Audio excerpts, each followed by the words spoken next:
প্রিয় শিক্ষার্থী বন্ধুরা, আসসালামু আলাইকুম। আশা করি সবাই ভালো আছেন। আজ আমরা নতুন একটি ক্লাস নিয়ে আপনাদের সামনে হাজির হলাম। আজকে আমরা শিখব হচ্ছে বিবিএ 4th ইয়ারের অ্যাকাউন্টিং ডিপার্টমেন্টের রচিত একটি বই। সেটা হচ্ছে ওয়ার্কিং ক্যাপিটাল ম্যানেজমেন্ট এবং চ্যাপ্টারের নাম হচ্ছে basic financial statement analysis techniques. এই চ্যাপ্টার থেকে প্রতি বছরই অঙ্ক আসে। তো আপনারা যদি চ্যাপ্টারটা ভালোভাবে করেন তাহলে আপনাদের এই চ্যাপ্টার থেকে অঙ্ক পাওয়ার সম্ভাবনা আছে। তো আমরা প্রথমে যদি ফর্মুলা নিয়ে আলোচনা করি যে এই চ্যাপ্টার থেকে কি ধরনের ফর্মুলা আমরা ইউজ করি, সেটা হচ্ছে আমরা যদি বিবিএ 3rd ইয়ারের ম্যানেজমেন্ট অ্যাকাউন্টিং একটা বই আপনাদের ছিল, সেটা একটা চ্যাপ্টার ছিল কস্ট, ভলিউম, প্রফিট, রিলেশনশিপ। ওই চ্যাপ্টারে কিছু সূত্র আছে যা এই চ্যাপ্টারেও ব্যবহৃত হয়। তো আপনারা যদি ওই চ্যাপ্টার ভালো করে শিখে থাকেন তাহলে এই চ্যাপ্টারটা আপনারা আরও সহজভাবে বুঝতে পারবেন। তো আপনারা যদি সূত্রগুলোর দিকে একটা তাকাই, BP in unit, fixed cost ভাগ হচ্ছে কন্ট্রিবিউশন মার্জিন পার ইউনিট। তারপর বিপি ইন ইউনিটে আরেকটা সূত্র আছে break even point selling price per unit দিয়ে ভাগ করলে হয়। বিপি ইন টাকার একটা সূত্র আছে fixed cost into selling price per unit contribution per unit. BP in টাকা fixed cost by contribution by sales, এটা একটু বেশি ব্যবহৃত হয় সূত্র। তারপর বিপি ইন টাকা ফিক্সড কস্ট ভাগ হচ্ছে পিভি রেশিও। আবার আরেকটা সূত্র আছে। এই সূত্রগুলো জাস্ট আপনারা দেখে নেবেন। আর যেহেতু আপনারা 3rd ইয়ারে অনেক মানে CBP analysis, cost volume profit relationship ভালোভাবেই করেছেন, তো এই চ্যাপ্টার বুঝতে আপনাদের বেশি অসুবিধা হওয়ার কথা না। তো চলেন আমরা দেরি না করে আমরা ডাইরেক্ট কিছু অঙ্ক দিয়ে এই চ্যাপ্টারটা শুরু করি। তো প্রথমে যে অঙ্কটা আমরা দেখতে পাচ্ছি যেটা বিবিএ S4 2016 সালে আসছে।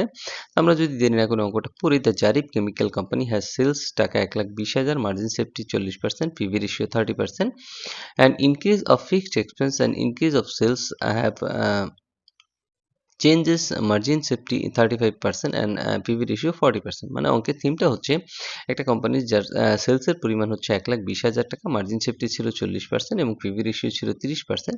কিন্তু ফিক্সড কস্ট এবং সেলস বৃদ্ধির কারণে তার মার্জিন সেফটি পরিবর্তন হয়ে 40 থেকে 35% হয়েছে এবং পিভি রেশিও পরিবর্তন হয়ে 30 থেকে 40% হয়েছে। দেখেন রিকোয়ার্ড আমাকে কি করতে হবে, প্রথম হচ্ছে ব্রেক ইভেন পয়েন্ট করতে হবে। তো দেরি না করে চলেন আমরা ব্রেক ইভেন করি। তাহলে ব্রেক ইভেন পয়েন্ট বলতে বিইপি ইন সেলস বোঝায়। তাহলে বিইপি ইন সেলস এর সূত্র হচ্ছে সেলস ইনটু বিইপি রেশিও। সূত্রটা কি? Sales into BEP ratio. এখন বিইপি রেশিও আমরা কিভাবে পাবো? বিইপি রেশিওর সূত্রটা দেখেন, বিইপি রেশিও হচ্ছে 1 মাইনাস এমএস রেশিও। তাহলে এমএস রেশিও কত? 40%। তাহলে 1 থেকে এমএস রেশিও বাদ দিলে 0.60 হয়। তাহলে 1,20,000 কে যদি আমরা 0.60 দ্বারা ভাগ দিই তাহলে 0.60 দ্বারা গুণ করি তাহলে 72,000 আসে। তাহলে আমরা কিন্তু খুব সহজেই বিইপি সেলসটা নির্ণয় করতে পারছি। এখন দেখেন দ্বিতীয় রিকোয়ারমেন্টে আমাকে বলছিল যে প্রেজেন্ট প্রফিট, মানে এই প্রফিটটা নির্ণয় করতে বলছে। তাহলে প্রেজেন্ট প্রফিটের সূত্রটি একটু দেখি যে প্রফিট সমান সমান sales into profit ratio. Profit ratio আমরা কোথায় পাবো? প্রফিট রেশিও হচ্ছে এই যে এমএস রেশিও এবং পিভি রেশিও দেওয়া আছে, এই দুইটাকে গুণ করলে কি আমাদের প্রফিট রেশিও হয়ে যায়। তাহলে MS ratio into PV ratio, তাহলে গুণ করার পর 0.12 হয়। তাহলে 1,20,000কে 0.12 দিলেই 14,400। তাহলে এই দুইটা রিকোয়ারমেন্ট কিন্তু আমাদের অঙ্কের জন্য সহজ ছিল, কিন্তু পরবর্তীতে যে আবার আমাকে ব্রেক ইভেন পয়েন্ট নির্ণয় করতে বলছে এবং আবার আমাকে নিউ প্রফিট নির্ণয় করতে বলছে। কিন্তু বলছে কি যে ফিক্সড এক্সপেন্সও বৃদ্ধি পাইছে, আবার সেলসও কি হয়েছে? বৃদ্ধি পাইছে। এখন আগের সেলস তো ছিল 1,20,000, এখন বর্তমানে যে কি সেলস আছে সেটা কি আমরা জানি? না, আমরা জানি না। সেক্ষেত্রে আমাদের কি করতে হবে? বর্তমানে যে নিউ সেলসটা আছে সেটা আগে নির্ণয় করতে হবে। তারপর আমরা আবার এই সূত্র অ্যাপ্লাই করে এই অঙ্কটা করতে পারবো।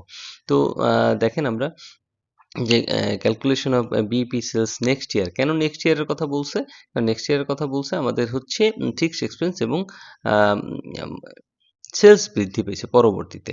তাহলে নেক্সট ইয়ার সেলস বৃদ্ধি বের করতে হলে আমাকে নতুন সেলস নির্ণয় করতে হবে। তাহলে নতুন সেলস নির্ণয় করার সূত্রটা দেখি যে ভেরিয়েবল কস্ট ভাগ হচ্ছে ভিসি রেশিও। আবার বলতেছি, ভেরিয়েবল কস্ট ভাগ হচ্ছে কি ভিসি রেশিও। এই সূত্রগুলো আয়ত্ত করে নেবেন। তাহলে প্রথমে আমাকে কি নির্ণয় করতে হবে? ভেরিয়েবল কস্ট নির্ণয় করতে হবে। তাহলে ভেরিয়েবল কস্টের সূত্রটা কি? Sales into VC ratio. তাহলে সেলস তো আমাদের দেওয়া ছিল 1,20,000, ভিসি রেশিওর সূত্রটা কি? 100% minus PV ratio. 100% minus PV ratio. তাহলে আমাদের পিভি রেশিও কত ছিল? পিভি রেশিও ছিল 30%। তাহলে আমাদের যদি 1,20,000কে 70% দিই তাহলে আমাদের কত আসে? 84,000। তাহলে এখন এটা তো আমরা ভেরিয়েবল কস্ট বের করলাম, কিন্তু আমাদের ভিসি রেশিওটা লাগবে কি? নতুন ভিসি রেশিও লাগবে। তাহলে ভিসি রেশিওর সূত্রটা কিন্তু আমরা এইমাত্রই দেখেছি, 100% মাইনাস পিভি রেশিও। তাহলে নিউ ভেরিয়েবল কস্ট রেশিও করতে হলে কি আমাদের নতুন পিভি রেশিও লাগবে। তাহলে আমাদের নতুন পিভি রেশিও বলছিল 40%। তাহলে আমাদের 100% মাইনাস পিভি রেশিও আমরা দিলাম কি নতুনটা। নতুন পিভি রেশিও কত 40% বাদ দেওয়ার পর আমাদের 60% আসে। তাহলে আমাদের নতুন সেলস কিভাবে হবে? ভেরিয়েবল কস্ট এই যে 84,000 আমরা পেয়েছি এবং নতুন ভেরিয়েবল কস্ট রেশিও কত পেলাম আমরা 0.60। তাহলে আমাদের নতুন সেলস কত আসলো? 1,40,000। এখন কিন্তু আমরা এই ব্রেক ইভেন পয়েন্ট নির্ণয় করতে পারবো। আমাদের ব্রেক ইভেন পয়েন্টের সূত্র কি? এই যে সেলস ইনটু বিইপি রেশিও। তাহলে আমরা break even sales next year sales into BEP ratio দিলাম। তাহলে বিইপি রেশিওর সূত্রটা আমরা উপরেও শিখে আসছি যে 1 মাইনাস এমএস রেশিও বা 100% মাইনাস এমএস রেশিও একই জিনিস। তাহলে আমরা সেলস দিলাম কত? 1,40,000। তাহলে বিইপি রেশিও কত হবে? 100% মাইনাস এমএস রেশিও। এখন এই এমএস রেশিও কি পুরানটা হবে? না। যেহেতু আমরা নেক্সট ইয়ার সেলস বের করতেছি, এমএস রেশিও হবে নতুনটা। তাহলে নতুন এমএস রেশিও কত? নতুন এমএস রেশিও হচ্ছে 35%। তাহলে 35% দিলে আমাদের 65% হয়। তাহলে 1,40,000 এ 65% দিলে আমাদের নতুন যে সেলসটা ব্রেক ইভেন সেলস 91,000 সেটা আমরা বের করতে পারছি। এখন দেখেন আমাদের পরবর্তী বলছে প্রফিট নির্ণয় করতে। কি বলছিল? যে new profit, new net profit. তাহলে নতুন প্রফিট সূত্র কিন্তু সেম। সূত্র হচ্ছে কি? Sales into profit ratio. তাহলে আমরা সেলস কত পাইছি? সেলস পাইছি 1,40,000, কিন্তু প্রফিট রেশিও তো নতুন হবে। নতুন যে এই যে মার্জিন সেফটি 35% এবং পিভি রেশিও 40%, দুটাকে গুণ করলেই কি আমাদের নতুন প্রফিট রেশিও চলে আসবে। তাহলে দেখেন এই যে এমএস রেশিও 35% এবং পিভি রেশিও কত? 40%, দুটাকে গুণ দিলে 0.14 হয়। তাহলে 19,600 হয় নতুন প্রফিট। এই ছিল অঙ্কের সমাধান। তো চলেন আমরা দেরি না করে আরেকটা অঙ্কে যাই, যাতে আমরা সেটাও খুব সহজেই সমাধান করতে পারি। প্রিয় শিক্ষার্থী বন্ধুরা, ন্যাশনাল ইউনিভার্সিটির বিবিএ এমবিএ সকল সাবজেক্টের পরবর্তীতে আপডেট পেতে এই ভিডিওটিতে লাইক করুন, চ্যানেলটি সাবস্ক্রাইব করুন এবং বেল বাটনে ক্লিক করে রাখুন।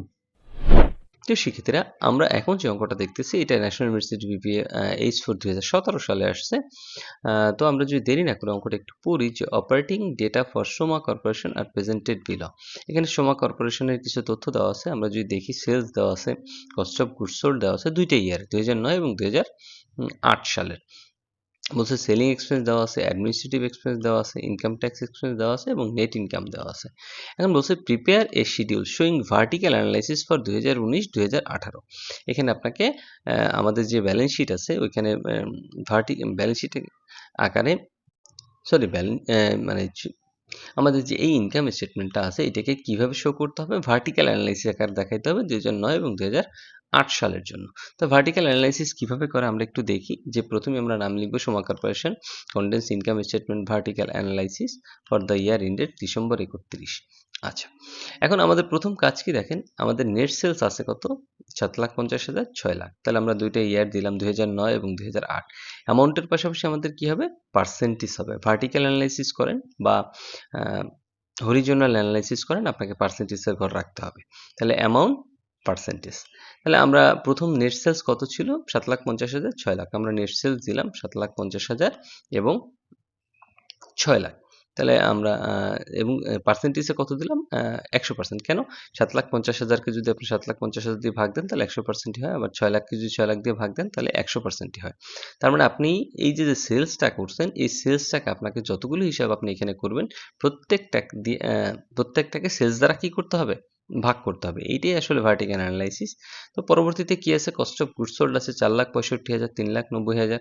তাহলে আমরা লিখলাম যে কস্ট অফ গুডস সোল্ড 4,65,000 আর কি 3,90,000। এখন দেখেন এই 4,65,000-কে আপনি কি করবেন? 7,50,000 দিয়ে ভাগ দিবেন। তাহলে আমরা দিলাম 4,65,000 ভাগ 7,50,000 গুণ 100, তাহলে 62% আসে। আবার 3,90,000-কে 6 লাখ দিয়ে ভাগ দিবেন, গুণ 100 দিলে আমাদের কত আসে? 65%। এরপর আমরা কি করব? যেহেতু ইনকাম স্টেটমেন্ট আকারে প্রকাশ করব আমরা, তাহলে নেট সেলস থেকে আমরা কস্ট অফ গুডস সোল্ডকে বাদ দিলে আমাদের গ্রস প্রফিট আসে।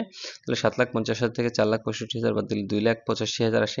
100 থেকে 62% বাদ দিলে 38% আসে এবং 6 লাখ থেকে 3,90,000 বাদ দিলে 2,10,000 আসে এবং 100% থেকে 65% বাদ দিলে 35% আসে। এরপর আমরা কি করব? এখান থেকে অপারেটিং এক্সপেন্স বাদ দেব। তো অপারেটিং এক্সপেন্স কয়টা? এই যে সেলিং এক্সপেন্স এবং অ্যাডমিনিস্ট্রেটিভ এক্সপেন্স, এই দুইটা মিলেই আসলে আমাদের অপারেটিং এক্সপেন্স। আপনারা এইভাবে ওয়ার্কিং আকারে যদি দেখাই দেন তাহলে ভালো হয়, যে operating expense, selling expense plus administrative expense 2009 সালেরটা আলাদা করে, 2008 সালেরটা আলাদা করে। তাহলে 2009 সালে কত আছে? 1,20,000 আর 60,000। তাহলে 1,20,000 আর 60 হলে 1,80,000 হয় এবং 2008 সালে কত আছে? 72,000 আর হচ্ছে কি 54,000। তাহলে 72 আর 54 যদি আমরা যোগ দিই তাহলে 1,26,000 হয়। তাহলে অপারেটিং এক্সপেন্স আমরা বাদ দিলাম 1,80,000 এবং 1,26,000।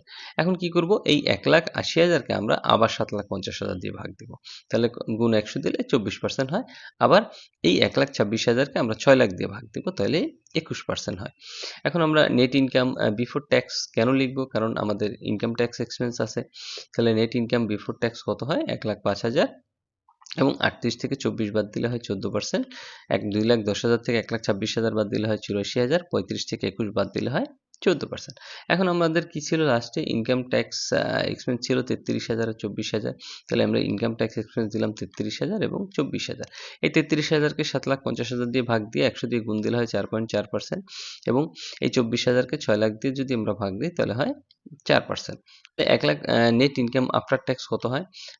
1,05,000কে যদি থেকে 33,000 বাদ দিলে 72,000 হয়। 14% থেকে 4.4% বাদ দিলে 9.6% হয়।